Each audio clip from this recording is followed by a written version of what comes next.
Hello guys, dito po kami sa Isla Malaya. Inaabot na po kami ng ulan. Overnight po kami rito. Akalain namin hindi namin inaasahan na lumakas po yung ulan. Dito pa po kami sa cottage ngayon. Wala po kasing bakante sa cottage ngayon. Napakalakas talaga ng ulan. Super lakas. Ayan. Yung punong-puno. Yung puno yun, napakalakas ng ulan. Binabagyo na kami. Dito kami sa tayuan. Standing sheet. Standing talaga. Wala talagang pwedeng upuan. Basa po lahat. Lahat po ng kubo. Napakalakas po ng alon. Sobrang lakas po ng ulan. Parang bagyo na po to, no? Basang-basa na po ako. Sobrang lakas po ng ulan wala po talagang matulugan.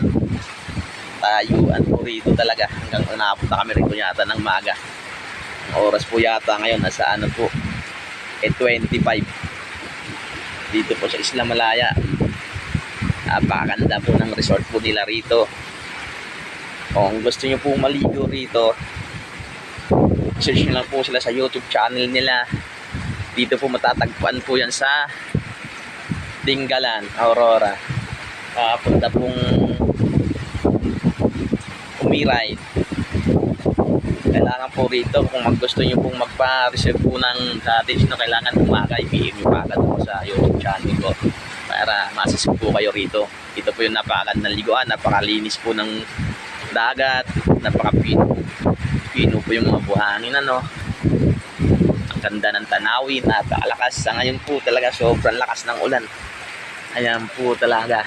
Hi guys, yan po. Basa na po kami. Yan, basa na po talaga. Sobrang lakas ng ulan. Napakalakas. Ang lakas po talaga ng ulan ngayon.